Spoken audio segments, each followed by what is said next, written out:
Bienvenidos a un viaje que transformará la manera en que vemos la vida y nuestras decisiones diarias. Hoy, sumérgete conmigo en un viaje por las profundidades del Sermón del Monte, las enseñanzas reveladoras de Jesús que no solo desafían nuestros pensamientos, sino que remodelan la esencia misma de cómo enfrentamos las tormentas de la vida. ¿Te has preguntado alguna vez cómo construir una vida resistente a las adversidades? ¿O cómo cultivar relaciones más profundas y significativas? Pues estás a punto de descubrirlo. Exploraremos 20 puntos cruciales, desde las bienaventuranzas hasta la parábola de la casa sobre la roca, cada uno destilado para ofrecerte una guía práctica y reveladora. Asegúrate de darle like, suscribirte y activar la campanita para no perderte ni un instante de este viaje lleno de descubrimientos. Número 1. Introducción a las bienaventuranzas. En el Sermón del Monte, Jesús inicia su enseñanza con las bienaventuranzas, una serie de declaraciones que describen las características de aquellos que son bienaventurados o dichosos. Estas bienaventuranzas no solo ofrecen consuelo y esperanza a aquellos que enfrentan desafíos, sino que también proporcionan un profundo conocimiento sobre la naturaleza del reino de los cielos. En el contexto cultural de la época, la idea de bienaventuranza estaba asociada con la felicidad y la plenitud de vida. Jesús, sin embargo, desafía las percepciones convencionales al presentar una lista de bendiciones aparentemente paradójicas, revelando un entendimiento más profundo de la verdadera dicha. Las bienaventuranzas no siguen la lógica del mundo. Mientras que la sociedad valoraba la riqueza, la posición social y el poder, Jesús destaca las virtudes del corazón, como la humildad, la misericordia y la pureza. Cada bienaventuranza comienza con la frase «Bienaventurados los», conectando directamente las actitudes y acciones descritas con la recepción de bendiciones divinas. Jesús presenta estas cualidades como fundamentales para participar en el reino de los cielos, subrayando su importancia espiritual. Las bienaventuranzas no son simplemente un código ético, representan una transformación profunda del corazón humano. Aquellos que adoptan estas actitudes experimentarán una nueva calidad de vida, impregnada por la gracia divina y la cercanía con Dios. Jesús dirige estas enseñanzas a una audiencia diversa, que incluye a discípulos, multitudes y curiosos. Al hacerlo, establece un estándar para todos los que desean seguirle, sin importar su trasfondo o situación. Algunas de las bienaventuranzas podrían considerarse invertidas desde la perspectiva humana. Por ejemplo, bendice a los que lloran, a los perseguidos y a los pobres en espíritu, desafiando las nociones convencionales de felicidad. Las bienaventuranzas ofrecen consuelo a aquellos que atraviesan dificultades. Jesús reconoce el sufrimiento y promete que, a pesar de las circunstancias actuales, hay una esperanza y recompensa eterna en el reino de los cielos. Las bienaventuranzas también pueden ser vistas en conexión con profecías del Antiguo Testamento, estableciendo a Jesús como el cumplimiento de las promesas divinas y el Mesías esperado. Número 2. Humildad y pobreza de espíritu. En la bienaventuranza que proclama, bienaventurados los pobres en espíritu, porque de ellos es el reino de los cielos. Mateo 5:3. Jesús establece la humildad y la conciencia de nuestra necesidad espiritual como cimientos cruciales para experimentar las bendiciones divinas. La pobreza de espíritu no se refiere simplemente a la falta de recursos materiales, sino a la conciencia de nuestra propia insuficiencia y dependencia de Dios. Es un reconocimiento de nuestra necesidad espiritual y nuestra incapacidad para lograr la justicia por nuestros propios medios. Jesús contrapone la bienaventuranza de los pobres en espíritu con la arrogancia y la autosuficiencia. La humildad implica una renuncia a la autosuficiencia espiritual y una aceptación humilde de la gracia y el perdón divinos. La promesa de que de ellos es el reino de los cielos resalta que la humildad no es solo una virtud, sino también la llave que abre las puertas del reino de Dios. Aquellos que reconocen su necesidad espiritual son receptivos a la gracia y al gobierno divino en sus vidas. En una cultura que valora la autosuficiencia y el éxito individual, Jesús desafía la mentalidad mundana al presentar la bienaventuranza de la pobreza de espíritu como el camino hacia la verdadera riqueza espiritual. La pobreza de espíritu implica la honestidad interna sobre nuestras faltas y limitaciones. Al reconocer nuestra necesidad de redención, abrimos la puerta a la transformación espiritual y a la obra regeneradora de Dios en nuestras vidas. Jesús mismo personifica la humildad. Aunque siendo el Hijo de Dios, eligió humillarse al encarnarse y vivir entre los hombres. Su vida y enseñanzas son un modelo claro de lo que significa ser pobre en espíritu.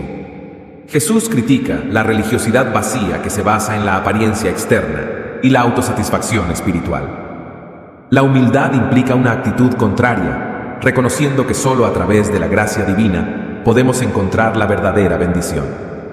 La pobreza de espíritu desarma el orgullo y la presunción. Al admitir nuestra necesidad, nos volvemos receptivos a la obra del Espíritu Santo, permitiendo que Dios moldee nuestras vidas según su voluntad. La humildad no es un estado estático, sino un camino de crecimiento espiritual continuo. Requiere una constante conciencia de nuestra dependencia de Dios y un deseo de seguir creciendo en semejanza a Cristo. La humildad transforma la manera en que nos relacionamos con los demás.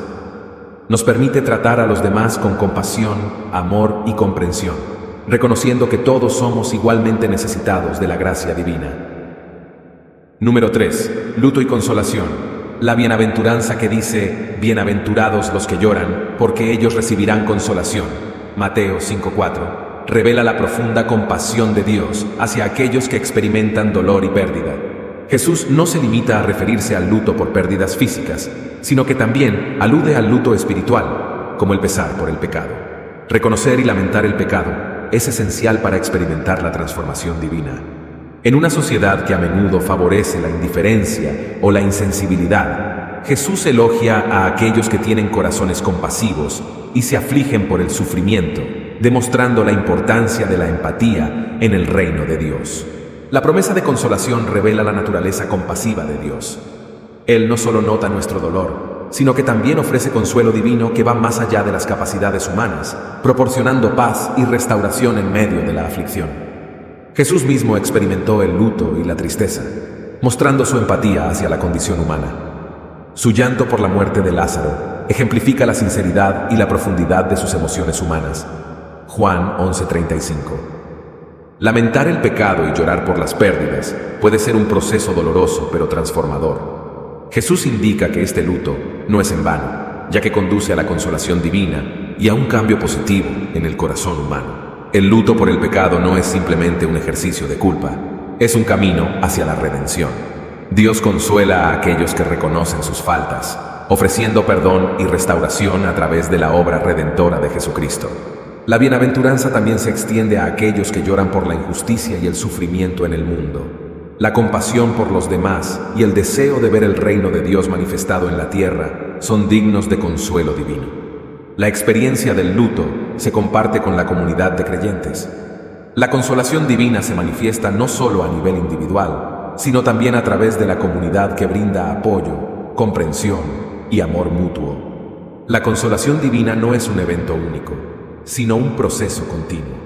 A medida que caminamos con Dios, experimentamos su consuelo de maneras renovadas a lo largo de nuestras vidas, proporcionando fortaleza en cada etapa. El luto por el pecado lleva a la liberación de la carga que representa.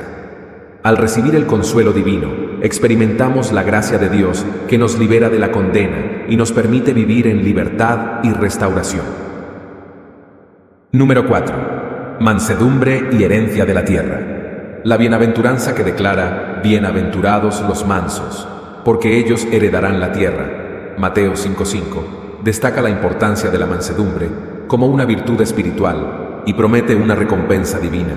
La mansedumbre no es debilidad, sino una disposición controlada y equilibrada. Implica paciencia, humildad y una actitud serena, incluso en medio de desafíos y provocaciones. En una sociedad que suele valorar la fuerza, la ambición y la autosuficiencia, la mansedumbre presenta un contraste cultural significativo. Jesús desafía las normas mundanas al resaltar la virtud de la mansedumbre. La promesa de heredar la tierra sugiere no solo posesiones físicas, sino también una participación en las bendiciones y promesas del reino de Dios. La tierra se convierte en un símbolo de la herencia espiritual que espera a los mansos. La promesa de heredar la tierra tiene un eco en las promesas hechas a Abraham en el Antiguo Testamento. Los seguidores de Jesús, al practicar la mansedumbre, se alinean con la historia redentora de Dios. Jesús mismo es presentado como un ejemplo de mansedumbre. Aunque poseía todo el poder divino, eligió someterse a la voluntad del Padre y enfrentar sufrimientos sin responder con violencia o enojo. La mansedumbre implica rechazar la violencia y la ira descontrolada como respuestas a las provocaciones. En cambio, implica una respuesta paciente y equilibrada incluso en situaciones difíciles. Practicar la mansedumbre también refleja una actitud correcta hacia Dios. Los mansos reconocen su dependencia de Dios y se someten a su autoridad, confiando en que Él es el verdadero dueño de todas las cosas. La mansedumbre no solo se manifiesta en la relación con Dios, sino también en las relaciones interpersonales. Los mansos buscan la reconciliación, muestran compasión y buscan la paz, creando un entorno de armonía. La mansedumbre es una cualidad valiosa en el liderazgo cristiano. Los líderes mansos sirven con humildad y no buscan el poder para su propio beneficio, sino para el bienestar de los demás. La verdadera herencia para los mansos va más allá de las posesiones terrenales. En Cristo heredamos la salvación, la vida eterna y una relación restaurada con Dios. Paradojalmente, la mansedumbre se presenta como un medio de conquista. En lugar de la conquista mediante la fuerza bruta, los mansos conquistan a través de la confianza en Dios y la entrega a su voluntad. La mansedumbre no es una cualidad pasajera, es una disposición continua. Los mansos perseveran en su actitud mansa, incluso en medio de la adversidad, confiando en que Dios cumplirá sus promesas. Número 5. Hambre y sed de justicia. La bienaventuranza que proclama: bienaventurados los que tienen hambre y sed de justicia, porque ellos serán saciados.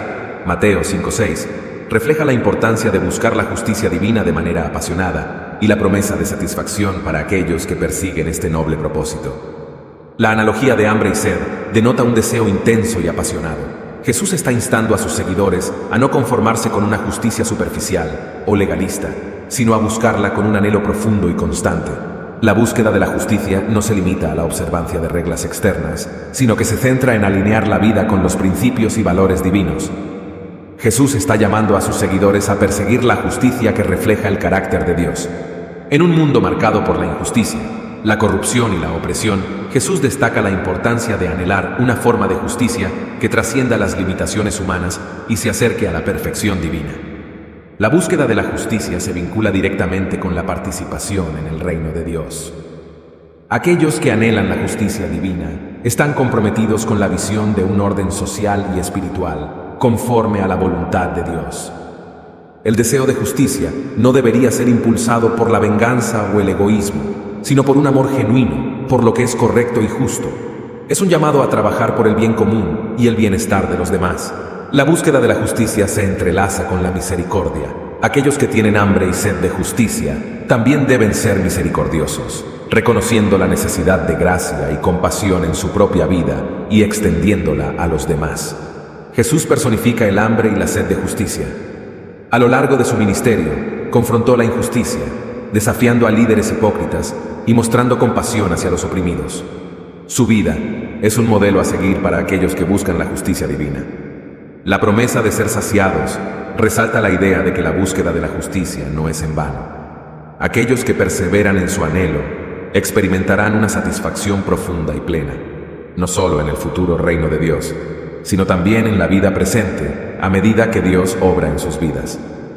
La búsqueda de la justicia no solo implica la transformación personal, sino también la participación activa en la transformación social.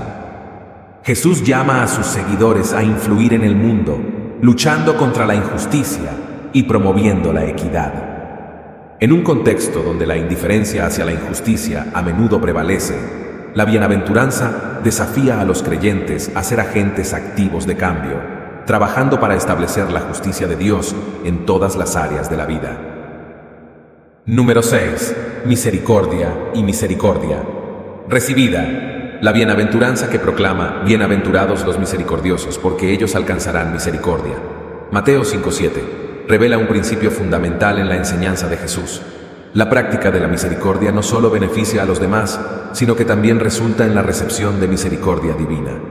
La misericordia va más allá de la compasión básica. Implica actuar con bondad y perdón hacia aquellos que no lo merecen. Es un amor práctico que busca aliviar el sufrimiento y ofrecer gracia a los demás. Jesús contrapone la misericordia a una justicia estricta y legalista. Mientras que la justicia puede exigir lo que es justo, la misericordia va más allá, ofreciendo comprensión y perdón incluso cuando no se merece. La bienaventuranza sugiere que aquellos que practican la misericordia reflejan la naturaleza de Dios, quien es abundantemente misericordioso. La misericordia divina se extiende hacia aquellos que, a su vez, son misericordiosos con los demás. Jesús introduce el principio del dar para recibir.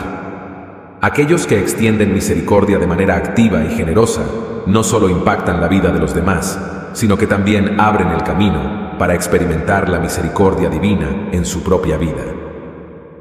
En el Padre Nuestro, Jesús enseña a los discípulos a orar por el perdón divino en la medida en que perdonan a los demás. Mateo 6:12. La relación entre dar misericordia y recibir misericordia se destaca de nuevo. La práctica de la misericordia implica una transformación del corazón.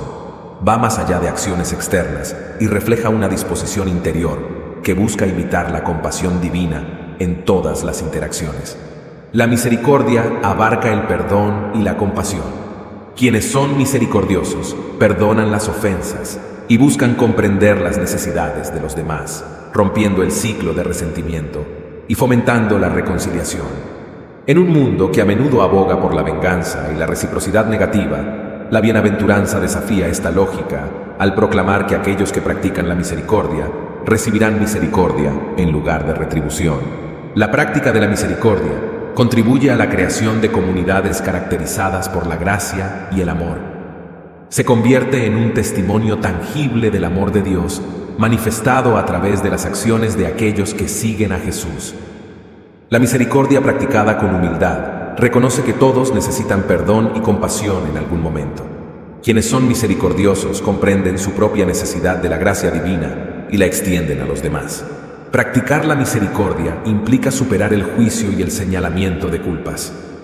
Es ver a los demás a través de los ojos de la compasión y ofrecer una mano amiga en lugar de un dedo acusador. La promesa de alcanzar misericordia resalta que la práctica de la misericordia tiene una recompensa eterna en el reino de Dios. No es solo un principio transitorio, sino un fundamento para la vida en la presencia de Dios. Número 7. Pureza de corazón y visión de Dios. La bienaventuranza. Bienaventurados los de limpio corazón, porque ellos verán a Dios.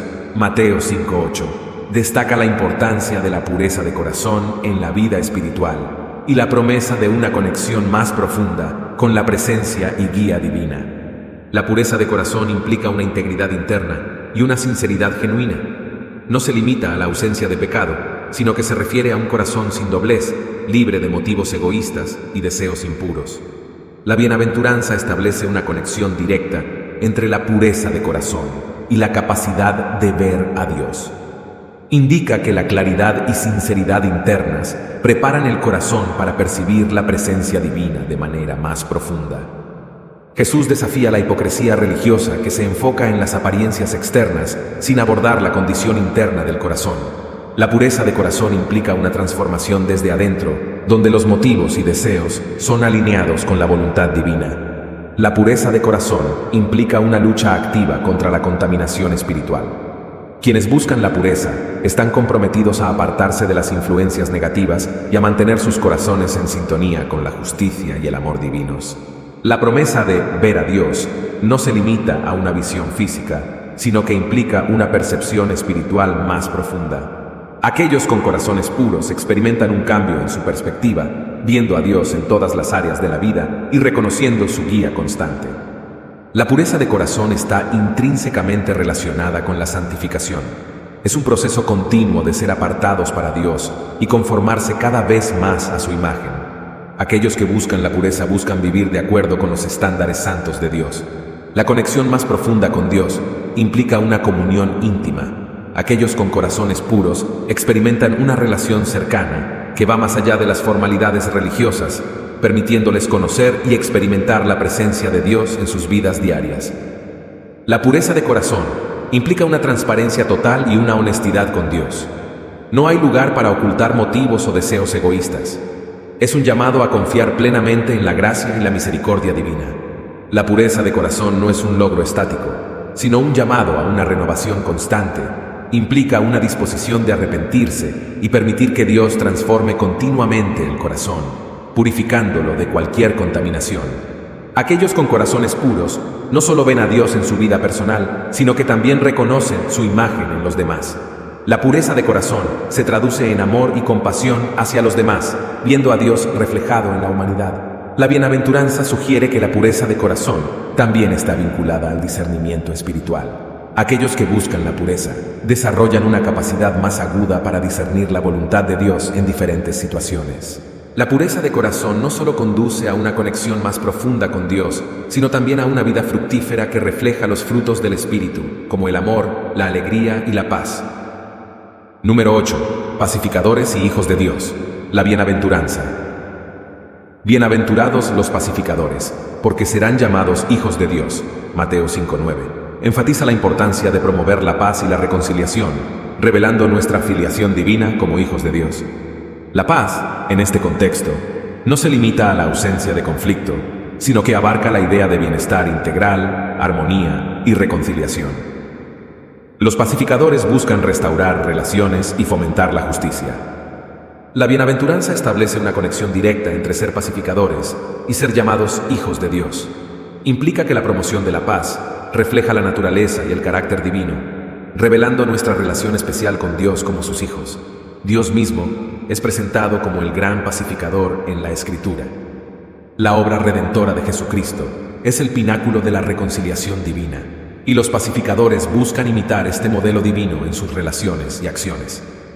Ser pacificadores implica rechazar la violencia y la hostilidad como soluciones a los problemas. En lugar de contribuir al conflicto, los pacificadores buscan soluciones que promuevan la unidad y la armonía. La paz no es simplemente la ausencia de conflicto, sino la presencia de justicia. Los pacificadores se comprometen a abordar las causas subyacentes de los problemas y trabajar hacia la equidad y la rectitud. Los pacificadores buscan reconciliar a personas y comunidades divididas. Esto implica superar las diferencias, perdonar ofensas y construir puentes de comprensión y cooperación. La promoción de la paz está alineada con los principios del reino de Dios, donde la justicia y la paz se entrelazan. Los pacificadores buscan establecer en la tierra un reflejo de la armonía celestial. Los pacificadores son líderes en la resolución de conflictos. A través de la sabiduría y la compasión, buscan encontrar soluciones que transformen las tensiones en oportunidades para el entendimiento y la colaboración. La paz no solo es un objetivo, sino un ambiente cultivado por la presencia y la acción de los pacificadores. Este ambiente crea un espacio propicio para el crecimiento espiritual y el florecimiento humano. La bienaventuranza promete que los pacificadores serán llamados hijos de Dios. Este reconocimiento no solo proviene de la sociedad, sino que también refleja una identidad espiritual y una afiliación especial con el Padre Celestial. Número 9. Persecución por justicia, la bienaventuranza. Bienaventurados los que son perseguidos por causa de la justicia, porque de ellos es el reino de los cielos. Mateo 5:10 destaca la inevitabilidad de la persecución para aquellos que buscan la justicia, pero también asegura una recompensa celestial. La persecución por causa de la justicia implica enfrentar oposición, hostilidad o sufrimiento, debido a la adhesión a principios justos y a la búsqueda de la equidad y rectitud en todas las áreas de la vida. La bienaventuranza de la persecución por justicia se conecta con las anteriores, ya que la búsqueda de la justicia puede desafiar las normas del mundo y provocar resistencia. Sin embargo, Jesús asegura que esta persecución no es en vano. Jesús mismo fue perseguido por su compromiso con la verdad y la justicia. Su vida y enseñanzas desafiaron el status quo, lo que resultó en una fuerte oposición por parte de las autoridades religiosas y civiles de su tiempo. La persecución por justicia implica un compromiso inamovible con los principios divinos, incluso cuando estos entran en conflicto con las normas culturales o las leyes humanas injustas. La persecución por justicia se diferencia de la persecución que puede surgir por malas acciones o actitudes. Esta bienaventuranza se refiere específicamente a aquellos que son perseguidos por buscar la justicia y la equidad. La bienaventuranza asegura que el reino de los cielos pertenece a aquellos que enfrentan persecución por causa de la justicia. Esto destaca que, aunque puedan ser marginados o maltratados en la tierra, tienen una posición especial en el reino de Dios. En lugar de ser visto como un signo de fracaso, Jesús presenta la persecución por justicia como una confirmación espiritual. Aquellos que son perseguidos por su fidelidad a Dios son reconocidos como ciudadanos del reino celestial. Jesús consuela a aquellos que enfrentan persecución, recordándoles que también Él fue perseguido. La comunión con Cristo en el sufrimiento fortalece y consuela a los creyentes mientras enfrentan las adversidades por la causa de la justicia. La promesa de la bienaventuranza no se limita a la tierra, sino que apunta hacia la recompensa eterna en el reino de los cielos. Los que sufren persecución por justicia encontrarán consuelo y plenitud en la presencia de Dios. Número 10. Sal y luz del mundo. En Mateo 5, 13, 16, Jesús compara a los creyentes con la sal y la luz del mundo, destacando su llamado a influir positivamente en la sociedad y reflejar la gloria de Dios. La sal, en la antigüedad, tenía dos funciones principales: preservar los alimentos de la corrupción y sazonarlos para realzar su sabor. Los creyentes son llamados a preservar la bondad y la moral en el mundo y a agregar un sabor espiritual positivo a la sociedad. La luz ilumina la oscuridad, revelando lo que está oculto. Los creyentes son comparados con la luz, llamados a disipar la oscuridad del pecado y la ignorancia, revelando la verdad y mostrando el camino hacia Dios. La metáfora de la luz implica un contraste con la oscuridad del mundo. Los creyentes son llamados a destacar en medio de la corrupción moral y espiritual, ofreciendo una alternativa luminosa basada en los principios divinos. Tanto la sal como la luz representan la influencia positiva que los creyentes deben tener en su entorno. No se espera que se retiren del mundo, sino que impacten positivamente en él, marcando la diferencia a través de sus acciones y testimonio. La metáfora de la sal y la luz sugiere una participación en la transformación cultural. Los creyentes son agentes de cambio, contribuyendo a la construcción de una sociedad más justa, amorosa y alineada con los principios divinos. Jesús advierte sobre la posibilidad de que la sal pierda su sabor. De manera similar, los creyentes deben guardar su autenticidad espiritual, evitando la conformidad con los valores del mundo y manteniendo la frescura y la eficacia de su testimonio. Aunque Jesús habla en términos individuales, la metáfora de la sal y la luz también implica un llamado colectivo. Los creyentes, como comunidad, tienen un impacto colectivo en la sociedad y la cultura. Número 11. Cumplimiento de la ley. La afirmación de Jesús de que no ha venido a abolir la ley, sino a cumplirla, se encuentra en Mateo 5:17. Esta declaración subraya la importancia de vivir una vida conforme a los principios divinos establecidos en la ley. En el contexto de la época de Jesús, la ley se refería a la ley mosaica, que incluía los mandamientos y preceptos dados por Dios a través de Moisés en el Antiguo Testamento. Jesús se presenta como el cumplimiento y la realización de esta ley. Jesús enfatiza que no ha venido a abolir la ley, lo cual implica la anulación o eliminación. En cambio, ha venido a cumplirla, lo que significa llevar a cabo, dar cumplimiento o plenitud a los propósitos divinos detrás de la ley. El cumplimiento de la ley por parte de Jesús destaca la integridad y eternidad de los principios divinos. La ley no es descartada, sino que encuentra su consumación en la obra y enseñanzas de Jesús, revelando la continuidad de la voluntad de Dios. Jesús va más allá de una mera observancia legalista de los mandamientos. Su enseñanza va a la raíz de los principios detrás de la ley, abordando asuntos del corazón y llamando a una rectitud que va más allá de la obediencia externa. Cumplir la ley implica una transformación interior. Jesús enseña que no es suficiente abstenerse de actos externos de pecado, sino que también se debe purificar el corazón y las motivaciones internas. Jesús afirma que no ha venido a abolir ni siquiera la iota más pequeña de la ley y los profetas. Este énfasis destaca la continuidad entre el Antiguo y el Nuevo Testamento, mostrando que la enseñanza de Jesús está en armonía con la revelación divina previa. La afirmación de Jesús de cumplir la ley se ve plenamente en su vida. Él obedece perfectamente a los mandamientos de Dios, viviendo en completa armonía con la voluntad divina y modelando la obediencia perfecta. El cumplimiento de la ley por parte de Jesús también está vinculado a su papel redentor. A través de su muerte y resurrección, Jesús satisface los requisitos de la ley, proporcionando la base para la justificación y la reconciliación con Dios. Jesús recalca los principios fundamentales de amor y justicia que subyacen en la ley. Su enseñanza destaca que la observancia de la ley debe ser guiada por un amor genuino a Dios y al prójimo, y debe buscar la justicia en lugar de una mera conformidad externa. Jesús desafía las interpretaciones fácticas y legalistas de la ley presentes en su tiempo. Su enseñanza llama a sus seguidores a un entendimiento más profundo y significativo de los propósitos divinos detrás de cada mandamiento. Aunque Jesús afirma la continuidad de la ley, también ajusta el énfasis en ciertos puntos. Por ejemplo, recalca la importancia de la misericordia sobre el sacrificio y el valor del amor, incluso hacia los enemigos. Cumplir la ley, según la enseñanza de Jesús, implica una obediencia activa y una vida transformada. No es simplemente la observancia externa, sino una respuesta profunda y dinámica a la voluntad de Dios. Número 12. Enseñanzas sobre el enojo. Jesús aborda el tema del enojo en varias ocasiones, ofreciendo enseñanzas que van más allá de la mera prohibición del enojo y llegan a la raíz del problema, destacando la necesidad de la reconciliación y la búsqueda de la paz. Jesús va más allá de condenar el acto externo del asesinato, abordando la raíz del problema que es la ira y el enojo en el corazón. En Mateo 5:21-22, enseña que el enojo sin causa es comparable al asesinato en términos espirituales. Jesús enfatiza la urgencia de la reconciliación cuando se está enojado con alguien.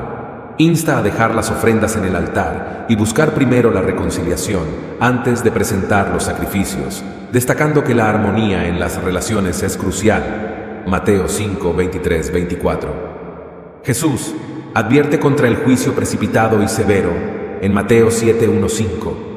Destaca la importancia de mirar nuestras propias faltas antes de señalar las de los demás, fomentando una actitud de humildad y comprensión en lugar de crítica y condena.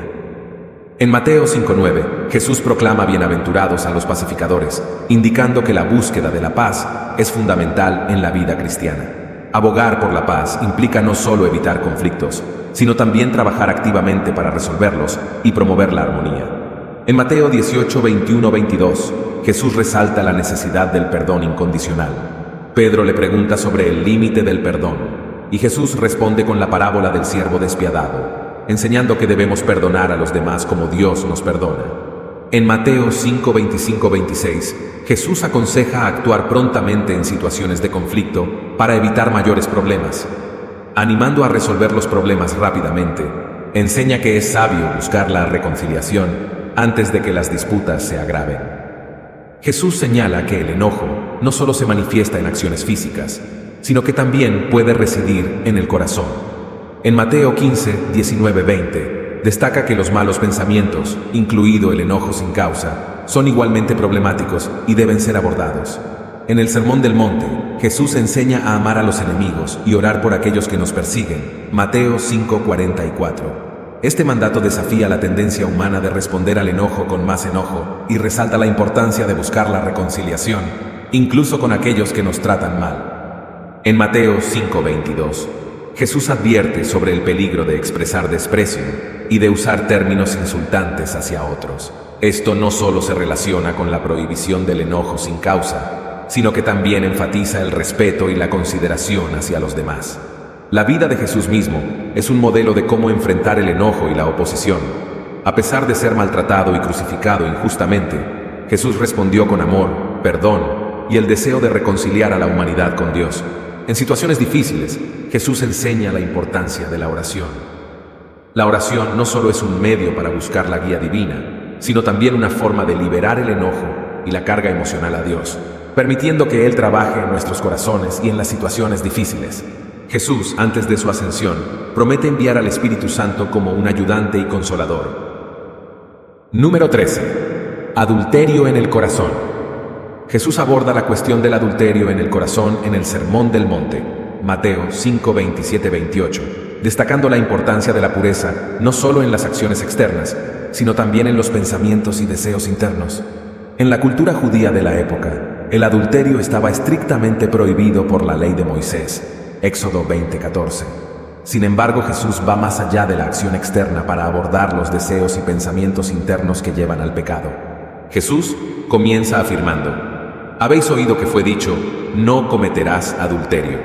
Luego agrega: pero yo os digo que cualquiera que mira a una mujer para codiciarla, ya adulteró con ella en su corazón.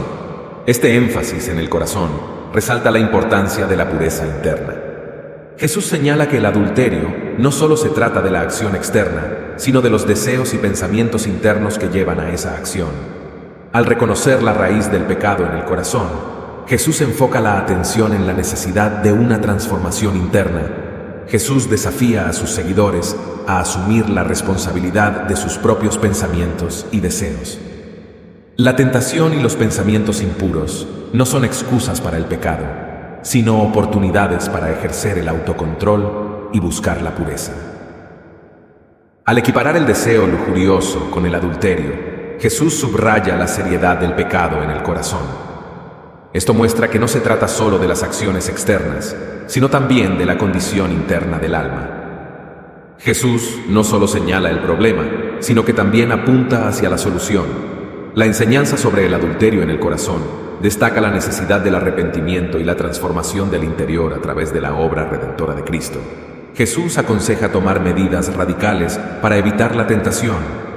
Su instrucción de «si tu ojo derecho te es ocasión de caer, sácalo», y «si tu mano derecha te es ocasión de caer, córtala», enfatiza la seriedad de evitar situaciones que puedan conducir al pecado. Jesús reconoce la conexión intrínseca entre los pensamientos y las acciones. La pureza interna es esencial porque los pensamientos impuros pueden llevar a acciones destructivas. Al abordar el corazón, Jesús busca prevenir el pecado en todas sus formas. Jesús no limita su enseñanza a un género en particular. Tanto hombres como mujeres son llamados a guardar sus corazones y vivir en pureza. Esta igualdad de responsabilidad desafía las normas culturales de la época y establece un estándar elevado para todos. La enseñanza sobre el adulterio en el corazón rechaza la hipocresía. Jesús critica una religiosidad externa que oculta la impureza interna. Llama a una fe genuina que transforma el corazón y se refleja en acciones consistentes con la pureza. Al señalar la gravedad del pecado en el corazón, Jesús también destaca la necesidad de la gracia y el perdón divino. La transformación interna es posible a través de la obra de Cristo y la ayuda del Espíritu Santo. La enseñanza sobre el adulterio en el corazón es parte de la llamada más amplia a vivir en santidad. Jesús llama a sus seguidores a una vida que refleje la pureza y la santidad de Dios, tanto en acciones como en pensamientos. Número 14. Juramentos y la honestidad. En el Sermón del Monte, Jesús aborda la cuestión de los juramentos en Mateo 5:33-37, enseñando la necesidad de la honestidad y la integridad en todas las circunstancias. Jesús comienza su enseñanza diciendo: «También habéis oído que se dijo a los antiguos, no perjurarás, sino cumplirás al Señor tus juramentos». Reafirma la importancia de cumplir los juramentos hechos al Señor y condena los juramentos falsos. Jesús aconseja no jurar en falso ni por el cielo, la tierra o incluso por nuestra propia cabeza, ya que no podemos hacer que ni un cabello se vuelva blanco o negro. Este énfasis subraya la imposibilidad de garantizar nuestras promesas con juramentos grandiosos. Jesús sugiere que el énfasis debe estar en la sinceridad de nuestras palabras, independientemente de los juramentos. En lugar de basar la credibilidad en juramentos externos, destaca la importancia de construir una reputación de honestidad y verdad. En la cultura judía de la época, se daba gran importancia a los juramentos, considerándolos como formas de garantizar la verdad de una declaración. Sin embargo, esta práctica llevó a situaciones donde las personas manipulaban sus palabras y juramentos para engañar. Jesús enseña que nuestro sí debe ser sí y nuestro no debe ser no. Esta enseñanza refleja la seriedad de cumplir nuestras promesas y compromisos sin la necesidad de juramentos adicionales para respaldarlos. Al desaconsejar el uso de juramentos innecesarios, Jesús evita la manipulación de palabras para engañar a los demás. Él busca un compromiso genuino y honesto en nuestras comunicaciones, sin necesidad de recurrir a promesas grandilocuentes. La enseñanza sobre los juramentos resalta la importancia de la integridad en todas las circunstancias. No solo se aplica a los juramentos formales, sino que abarca todos los aspectos de la vida cotidiana, desde las conversaciones diarias hasta los compromisos más significativos. Jesús presenta la verdad como un valor fundamental en el reino de Dios. Al desalentar los juramentos innecesarios, enfoca la atención en la honestidad intrínseca de las palabras y la necesidad de construir relaciones basadas en la confianza. Jesús reconoce la seriedad de los juramentos hechos ante Dios. Aunque aconseja evitar jurar en general, cuando se hace un juramento, enfatiza la responsabilidad de cumplirlo, ya que es una promesa hecha directamente a Dios. La enseñanza sobre los juramentos también aborda la hipocresía religiosa. Jesús critica la práctica de usar juramentos para aparentar santidad o credibilidad, señalando que una vida de integridad es más valiosa ante los ojos de Dios y los demás. Jesús alienta a construir una reputación de honestidad, de modo que nuestras palabras sean confiables sin la necesidad de juramentos adicionales. La coherencia entre nuestras palabras y acciones refleja la autenticidad y credibilidad de nuestra fe. La enseñanza sobre los juramentos tiene un impacto directo en las relaciones interpersonales. Al fomentar la honestidad y la integridad, Jesús busca fortalecer la confianza mutua, promoviendo relaciones saludables basadas en la verdad. Número 15. Resistencia al mal. La enseñanza de Jesús sobre la resistencia al mal se encuentra en varias partes del Nuevo Testamento, siendo uno de los aspectos más distintivos de sus enseñanzas éticas. En el Sermón del Monte, Mateo 5:40 y 3:48, Jesús desafía la norma cultural al enseñar a sus seguidores a amar a sus enemigos. Este mandato va más allá de la idea común de amar a aquellos que nos aman, estableciendo un estándar radical de amor que imita el amor incondicional de Dios. En Mateo 5:44, Jesús instruye a orar por aquellos que nos persiguen. Esta acción va en contra de la respuesta natural de retaliación y resentimiento. En lugar de desear mal a quienes nos hacen daño, Jesús nos llama a buscar su bienestar y reconciliación a través de la oración. La enseñanza de Jesús rechaza la lógica de la venganza. En lugar de responder al mal con más mal, insta a sus seguidores a superar el mal con el bien, mostrando así una diferencia notable en la forma de abordar los conflictos y las adversidades. Jesús presenta el amor a los enemigos como una característica distintiva de aquellos que son hijos de su Padre Celestial. Mateo 5:45. Al amar a los enemigos, los seguidores de Jesús reflejan la naturaleza divina de amar incluso a aquellos que están en enemistad con ellos. La enseñanza sobre amar a los enemigos refleja el amor incondicional de Dios. Jesús destaca que Dios hace salir su sol sobre malos y buenos y envía lluvia sobre justos e injustos. Así, los seguidores de Jesús son llamados a imitar este amor divino, sin hacer distinciones basadas en la bondad o maldad percibida de los demás. Amar a los enemigos es un acto poderoso de superación del odio. En lugar de permitir que el mal genere más mal, Jesús propone una respuesta que busca transformar la hostilidad a través de la compasión y la bondad. La resistencia al mal a través del amor a los enemigos sirve como un testimonio impactante de la fe cristiana. En un mundo marcado por la retaliación y el conflicto, esta actitud contracultural destaca la influencia transformadora del Evangelio en la vida de los creyentes. Jesús, al enseñar a sus seguidores a amar a sus enemigos, propone una solución que rompe el ciclo de violencia. Al responder al odio con amor, se busca la reconciliación en lugar de la perpetuación del conflicto. Amar a los enemigos requiere un entendimiento profundo del prójimo. Jesús invita a sus seguidores a ver más allá de las acciones hostiles y reconocer la humanidad y necesidades de aquellos que pueden considerarse enemigos. La resistencia al mal, a través del amor, contribuye a la sanidad interior. La amargura y el resentimiento pueden dañar el bienestar emocional y espiritual, y Jesús ofrece un camino de restauración a través del amor incondicional. La enseñanza de Jesús sobre amar a los enemigos representa un desafío radical para los seguidores. Va más allá de la ética convencional y destaca la necesidad de una transformación profunda en la forma en que las personas interactúan y responden al mal.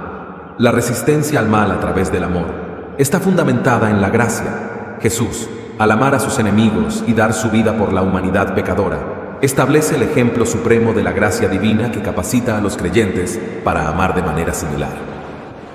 Número 16. Prácticas de caridad y oración. Las enseñanzas de Jesús sobre la caridad y la oración, particularmente resaltadas en el Sermón del Monte, subrayan la importancia de la sinceridad y la humildad en el servicio divino.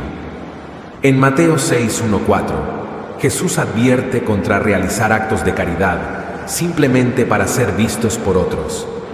En lugar de buscar la aprobación humana, Insta a realizar buenas obras de manera discreta, sin fanfarronear ni buscar reconocimiento público. Jesús critica la hipocresía en la caridad, donde algunas personas realizan acciones benevolentes para ganar aplausos y elogios.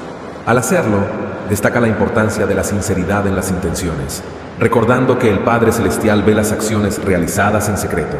Jesús promete una recompensa divina para aquellos que practican la caridad con sinceridad. La recompensa no proviene del reconocimiento humano, sino de la aprobación y bendición de Dios, quien ve lo que se hace en secreto. Mateo 6:4. En cuanto a la oración, Jesús enfatiza la humildad en lugar de la ostentación. En Mateo 6:5-6, advierte contra la oración pública realizada para ser vista por otros. En su lugar, aconseja orar en privado, en el secreto de la relación personal con Dios.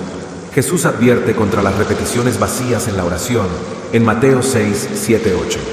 No se trata de recitar muchas palabras sin significado, sino de expresar sinceramente los deseos y necesidades del corazón. Dios conoce las necesidades antes de que se expresen, y la oración debe ser un acto de comunión genuina. Jesús ofrece a sus discípulos la oración del Padre Nuestro como un modelo de oración sincera y humilde. Esta oración destaca la adoración a Dios, la búsqueda de su voluntad, la dependencia diaria, el perdón mutuo y la liberación de la tentación. Mateo 6:9-13. La enseñanza sobre la oración destaca la necesidad de cultivar una relación íntima con Dios. La oración no debe ser un acto para impresionar a otros, sino una conversación sincera y humilde con el Creador. Similar a la caridad, Jesús enfatiza que la oración hecha en secreto también será recompensada por el Padre Celestial. Mateo 6:6. La recompensa no proviene de la publicidad de la oración, sino de la conexión íntima y auténtica con Dios. En ambas enseñanzas, Jesús destaca que el enfoque principal debe estar en el corazón. La caridad y la oración no son simplemente acciones externas, sino expresiones de la actitud interna y la relación del individuo con Dios. Jesús desafía las tradiciones vacías que pueden convertirse en prácticas religiosas mecánicas. Al resaltar la importancia de la sinceridad y la humildad, busca llevar a sus seguidores más allá de las formalidades religiosas, hacia una fe vibrante y auténtica. Las enseñanzas sobre caridad y oración apuntan hacia una relación personal con Dios. Jesús busca que sus seguidores vivan sus vidas de fe, de manera que refleje una conexión viva y auténtica con el Padre Celestial. La sinceridad y la humildad en la caridad y la oración no son solo actitudes externas, representan una transformación interna del corazón. Jesús busca no solo cambiar comportamientos externos, sino renovar la motivación y la disposición del corazón hacia Dios y los demás. Número 17. Tesoro en el cielo. La enseñanza de Jesús sobre el tesoro en el cielo se encuentra en Mateo 6:19-21 y Lucas 12:30 y 3:34. Profundicemos en este tema, que destaca la importancia de enfocarse en las recompensas eternas y la advertencia contra la codicia terrenal. Jesús comienza advirtiendo contra acumular tesoros en la tierra. La codicia y la búsqueda desenfrenada de riquezas pueden desviar la atención de lo que realmente importa en la vida espiritual. Jesús compara los tesoros terrenales, que pueden ser afectados por el tiempo, el robo o la devaluación, con los tesoros celestiales, que son eternos e inalterables. Esta comparación destaca la temporalidad de las posesiones materiales en contraste con la eternidad de las recompensas en el cielo. La enseñanza principal es desviar la atención de la acumulación de riquezas terrenales hacia la búsqueda de tesoros en el cielo. Esto implica invertir tiempo, recursos y esfuerzo en actividades que tengan un valor eterno y que contribuyan al reino de Dios. Jesús conecta directamente la acumulación de tesoros con el estado del corazón. Donde está el tesoro, allí también estará el corazón. Esta declaración resalta la conexión íntima entre nuestras prioridades y afectos más profundos y lo que consideramos valioso en la vida. La advertencia de Jesús también aborda el peligro del materialismo y la preocupación excesiva por las necesidades y deseos terrenales. La búsqueda constante de bienes materiales puede convertirse en una distracción que aparta a las personas de su relación con Dios. Acumular tesoros terrenales puede convertirse en una forma de esclavitud. La dependencia excesiva de las posesiones materiales puede tener un impacto en la libertad espiritual y emocional. Jesús busca liberar a sus seguidores de esta esclavitud. Jesús invita a buscar primero el reino de Dios y su justicia, asegurando que las demás cosas necesarias serán añadidas. Mateo 6:33. Esto refuerza la idea de que el enfoque principal debe ser la conexión con Dios y la participación activa en su obra, en lugar de la búsqueda ansiosa de bienes terrenales. La enseñanza sobre el tesoro en el cielo también implica la práctica de la generosidad y la ayuda a los necesitados. Al invertir en el servicio a los demás, especialmente a aquellos que enfrentan dificultades, los seguidores de Jesús acumulan tesoros en el cielo. En lugar de encontrar satisfacción en la acumulación de riquezas terrenales, Jesús ofrece la promesa de una alegría y satisfacción verdaderas al enfocarse en las recompensas eternas. La verdadera satisfacción proviene de una relación vibrante con Dios y la participación en su obra redentora. La enseñanza también aboga por un desapego saludable de las posesiones materiales. Jesús no prohíbe tener riquezas, pero advierte contra la actitud posesiva y codiciosa que puede surgir al acumularlas. La enseñanza sobre el tesoro en el cielo implica una perspectiva eterna en la toma de decisiones diarias. Considerar el impacto eterno de nuestras acciones y elecciones puede ayudarnos a tomar decisiones alineadas con los valores del reino de Dios. Número 18. No preocuparse por el mañana. La enseñanza de Jesús sobre no preocuparse por el mañana se encuentra en Mateo 6, 25, 34. Profundicemos en este tema, que destaca la confianza en la providencia divina y la liberación de la ansiedad material. Jesús comienza alentando a sus seguidores a no preocuparse por su vida, comida o vestido. En lugar de enfocarse en las necesidades materiales diarias, invita a confiar en la provisión divina, recordando que Dios cuida de las criaturas y por ende cuidará también de sus hijos. Jesús destaca la prioridad de la vida sobre la comida y el vestido. Esta afirmación recalca que la existencia humana es más valiosa y significativa que las preocupaciones materiales cotidianas. Invita a sus seguidores a una perspectiva más elevada sobre la vida. Jesús señala la evidencia de la provisión divina en la naturaleza, mencionando las aves del cielo y los lirios del campo. Estos elementos de la creación no se preocupan por sus necesidades, sin embargo, Dios los provee abundantemente. Jesús utiliza estos ejemplos para ilustrar la confianza en la providencia divina. La enseñanza sobre no preocuparse resalta el alto valor que Dios asigna a sus hijos. Jesús subraya que somos más importantes que las aves y los lirios, reforzando la idea de que Dios cuida con mayor atención de aquellos hechos a su imagen y semejanza. Jesús plantea la pregunta retórica sobre la eficacia de la preocupación. ¿Quién de vosotros, por ansioso que esté, puede añadir una hora al curso de su vida? Mateo 6:27. Esta pregunta enfatiza la futilidad de la ansiedad y la limitación humana para controlar el curso de la vida. Jesús aconseja enfocarse en las preocupaciones del día presente, en lugar de anticipar excesivamente el futuro. Al tomar cada día a medida que llega, se alienta a vivir en el presente y confiar en la provisión diaria de Dios. Jesús desafía la ansiedad desmedida sobre las necesidades materiales.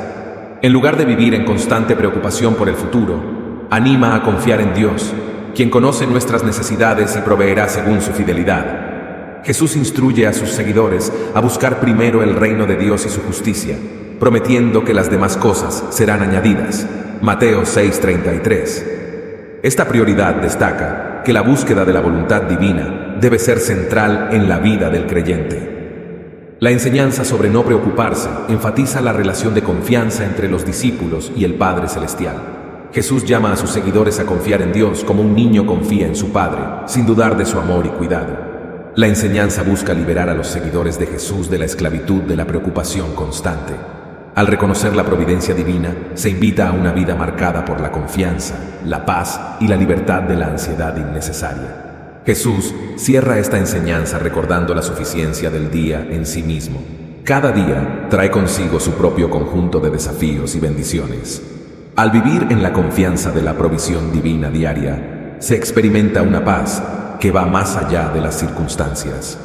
Jesús concluye reiterando la instrucción de no preocuparse por el mañana, ya que cada día tiene sus propias inquietudes. La preocupación excesiva por el futuro solo sirve para robar la paz del presente.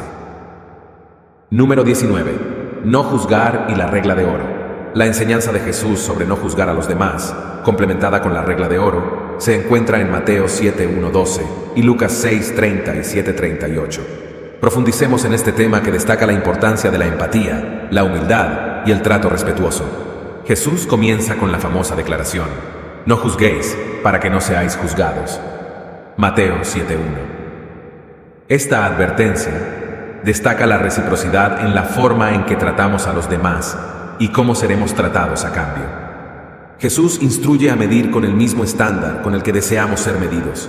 Este principio destaca la importancia de la equidad y la justicia en nuestras evaluaciones, evitando la hipocresía y la doble moral. Antes de señalar la paja en el ojo del hermano, Jesús advierte sobre la necesidad de reconocer y tratar la viga en nuestro propio ojo. Esta metáfora ilustra la importancia de la humildad y la autorreflexión antes de emitir juicios sobre los demás. Si bien Jesús aconseja abstenerse de juzgar de manera condenatoria, también destaca la importancia de la corrección fraternal. En Mateo 7:5 menciona que, una vez que hemos quitado la viga de nuestro propio ojo, podremos ver con claridad para ayudar a nuestro hermano. La enseñanza sobre no juzgar se vincula con la regla de oro, que Jesús presenta en Mateo 7:12. Así que, todas las cosas que queráis que los hombres hagan con vosotros, así también haced vosotros con ellos. Este principio fundamental destaca la empatía y el respeto mutuo como guía para nuestras interacciones. La regla de oro invita a considerar cómo nos gustaría ser tratados en diversas situaciones y aplicar ese mismo trato a los demás. Este enfoque promueve la empatía y la consideración hacia el prójimo. La regla de oro se convierte en una base ética para nuestras acciones y decisiones. En lugar de actuar impulsivamente, se nos anima a reflexionar sobre cómo nuestras acciones afectarán a los demás y ajustar nuestro comportamiento en consecuencia. La enseñanza refuerza el principio del amor y la benevolencia hacia los demás.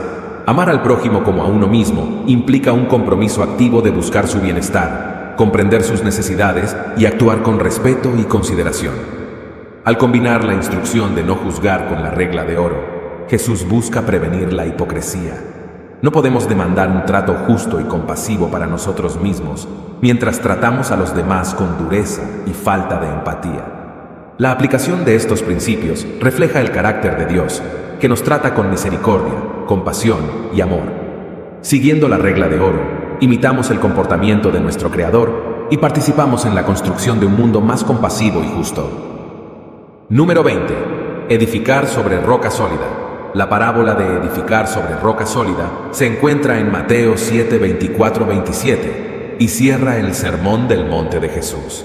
Esta parábola destaca la importancia de construir nuestras vidas sobre un fundamento sólido. Jesús compara a aquel que escucha y pone en práctica sus palabras con alguien que construye su casa sobre roca sólida. La roca sólida simboliza un fundamento estable y confiable que representa las enseñanzas de Jesús. Aquel que construye sobre la roca sólida se describe como alguien que está preparado para afrontar las tormentas de la vida. La casa sobre la roca simboliza una vida arraigada en la verdad y resistente a las adversidades. La clave para edificar sobre la roca sólida es la obediencia a las enseñanzas de Jesús. No es suficiente simplemente escuchar, sino que implica poner en práctica sus palabras en la vida diaria. Cuando las tormentas de la vida llegan, la casa construida sobre la roca permanece firme. Esta imagen representa la estabilidad y la fortaleza que provienen de una fe fundamentada en las verdades eternas y no en circunstancias temporales. Jesús contrasta la casa construida sobre roca con aquella construida sobre arena. La arena simboliza un fundamento inestable y temporal, que puede ceder bajo la presión de las tormentas. La casa construida sobre arena representa una vida que ignora o desobedece las enseñanzas de Jesús. Cuando llegan las tormentas, la falta de un fundamento sólido resulta en la destrucción de la casa. La construcción sobre arena sugiere una vida influenciada principalmente por las circunstancias externas y efímeras. La falta de un fundamento sólido deja a la persona vulnerable a las fluctuaciones y desafíos de la vida. La parábola destaca la importancia del fundamento en la construcción de nuestras vidas. Un fundamento sólido no solo proporciona estabilidad en momentos de calma, sino que se vuelve crucial cuando las tormentas amenazan con derribar todo lo construido.